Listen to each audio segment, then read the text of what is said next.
За зөвлөгөөнд ирсэн хамтдаа бүх малчтаа энэ өдрийн мэндийг хүргье.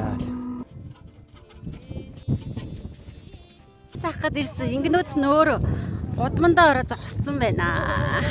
Бүрийн гудмандаа ороо хөл доочроо аваа хөвтцсэн биш.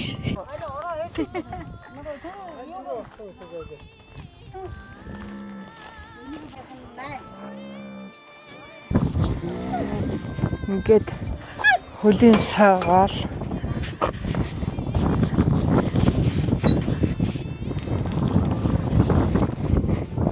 Тонос мүлээ байдруу юм байна. харин тэ.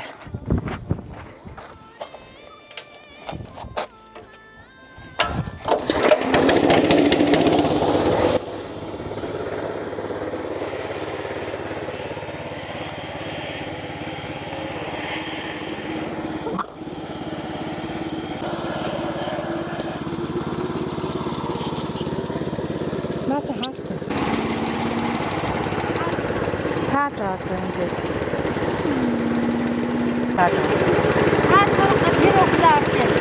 Анхлаа цааж авахтаа бас их хугацаа орсон. Одоо сурсан болохоор их амархан.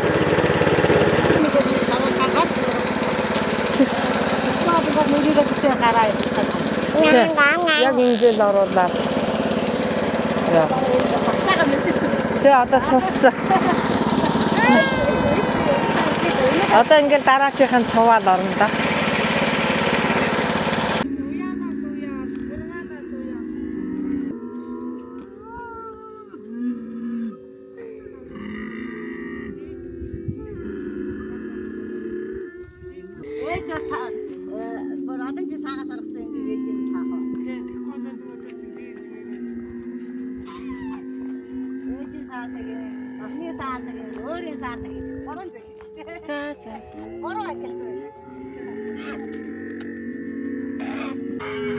Донд чи сааж авч. Ээж аа хоёр. Ээж яга нэг апт бүдүүнээ саагаад. Би тойрог аптагаа яг болжаад байна. Тэгээд аав яг цагаа гэрт яг үлдэх хүн байхгүй. Бүгдээр яг ажидаа зэрэг гараад зэрэг орж. Аав цагаа чанаа. Би гар аргаарыг бас их саах дуртай. Тэгээд гар аргаар саагаад 20-д ер нь жилд гар аргаар саагаад унжтаа баг саагаад суугчдээ. Ээж хүүхдүүдтэй нөгөө бүдүүнүүдээ саагаад би өөрөө болохоор манай хүн зандан тэгээд нэг охинтойгоо тэгээд устгуунжаа оролдоол. Тэгээд саагаад сурагчдээ. Энэ жил бол одоо 55 инг сааж сурах байна. Энэ жил саалт оронд одоо 35 инг сааж байгаа. Гар аргаар 20 гуйн сааж сургасан. Тэгээд нийт 55 гуйн чадаас шинээр сааж сурч байгаа. Өдөр ингэн 30 гараа 30-аад инг. Одоо бусад тэмээ маллаж байгаа одоо инг сааж байгаа айлуудад туршлага болоод одоо ийм нэг сонин содон одоо манай өрх гэрээ одоо хэрэгэлдэг ийм шинэлэг ийм туршлага байна гэдээ хуваалцахад ямар туршлага байна? Туршлаггүй л одоо энэ саалтураараа саах арга их аштайхан байна. Одоо залуу малч гэхэд хажуугаар нь би одоо зэрэгцээд гар агаараа бас их сааж байгаа. Саалтураараа сааж байгаа. Саалтураар саах бол одоо хөл гараа өгөхгүй нэгдэж хамаагүй амар талтай л да. Тэгээд нэг саагаад жигдрээд өгөөс хурдан саахаа одоохондоо жилээс анх сааж нэг бол одоо бас амархан сааж байна. Анх чи их удаан сааж байсан. Саагаас урчиж байна. Намхан болчихлоо. Одоо өөрс нь удмаараа цаваал орж байна. Тэгээд саагаад асаагаад авчихдаг. Саагуун яваад Батхан малын тавиал явж байгаа. Саагаа гүйцэтгэлээ зөрүүлээл сааж л явах тийм л байна да.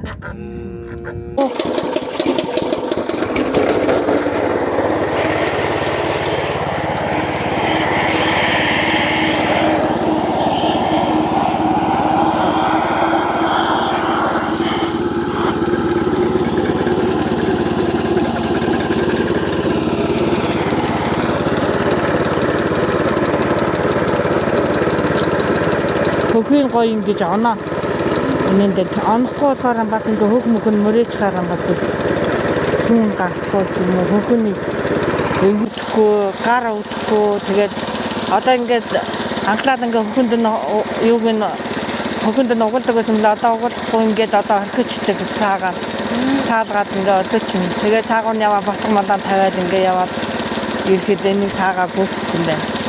Ер нь бол айл болгоо ингээд ийм тоолцолоо миний амжиргаанд өөр эрүүл мэндэд ч гэсэн юм. Одоо юм уу те дөрвөн зэрэг саатуур тавьчаад зэрэг саагаа явчих болох. Болно. Тэгвэл бүр хурдан. 2 саатуур матуур байх юм бол хурдан сахам хашаа игээд бүгдийн бүх ингээ хашдаг байсан. Тэгээд бүх ингээ хашиж чагаад гараа саадгаа ялгаж гаргадаг байсан. Тэгээ одоо бүх удмаар саадгаа ингээ цуугаад одоо зүгээр цуугаад оруулчихтэй одоо. Тэнгүүд нь сурчгаар нь хашаагийн жижиг бол. Одоо ингээ өөснөө ороод тусаага өөснөө орон доо ингээ хаваалаараа түрүүчийн гаргачихад араас нь зөрөөл авчих. Одоо энгийн уламжлалт аргаар саасан ингээд автомат саалтураар саасан хоёрын ялгаа хэр байна? Хөдөлмөр хөнгөвчилж чадчих юм уу? За нэг хөдөлмөр хөнгөвчүүлж чадж байгаа л гэж бодоод байгаа шүү дээ. Одоо ер нь наацхан одоо сааж ууны хөлгаар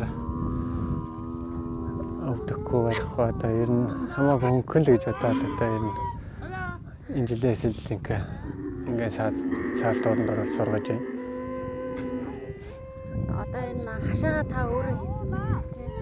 За хашаануудын өөрөө л бэлдэж янзаллаа. Иймэрхүү л болох нь үгүй юу. Хэр хугацаанд хашаага?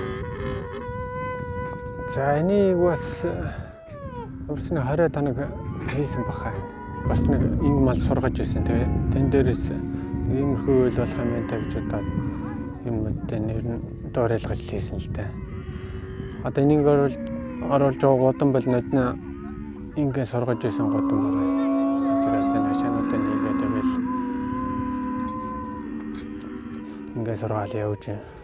Одоо шинээр автомат саалтураар ингээд сайн сонирхолтойгоо малчид залуу малчидтай хандаж одоо зөвлөгөө өгөхөд сонирхож байгаа олон хүн байгаа юм шиг байна. За хүн бас их сонирхож л байна шүү дээ. Улсуудаар ирж үзэж байна. Их айтайх юм байна гэдэр гэсэн улсууд зөндөө л байна.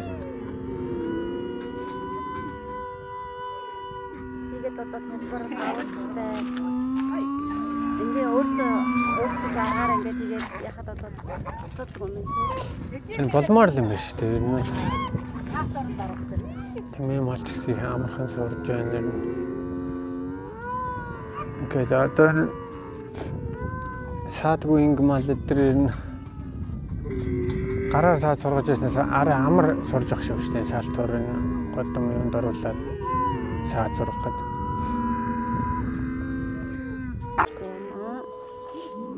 Нөднө манайха дан тэжээлэр байж үзсэн л дээ. Тэгээ ер нь бол ингээ бэлчээр юугаар хосолсон байсан дээр юм шиг санагдал.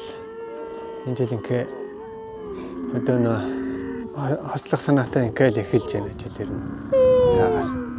Одоо энэ ботоныхоо зүүнд хийж ингээд яатсан дугаарлаад ингээ бас дугаарлцсан байна шүү дээ. Тэгсэн.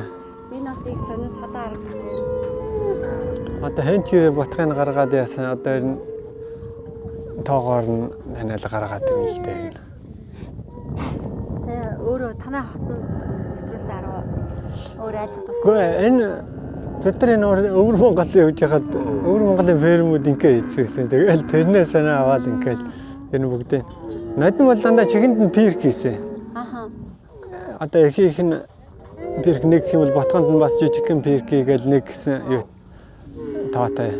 Тэгээ энэ жил л зүгээр ингээ хүзөвчлээд ингээ тоо бичээ ингээ. Хаанаас ч харахад хамар юм тий. Харин тий. Залхуурахгүй сайн хичээж энэ малаа саасааж одоо хөдөлмөрч байвал одоо тэгээ болно доо. За зөвлөгөөнд одоо оролцож байгаа бүх одоо арт иргэдтэй одоо захиргааны удирдах байгаа бүх хүмүүстээ одоо хамгийн сайн сайхныг хүсье да. Ажилд нь өндөр амжилт хүсэж хүсье да.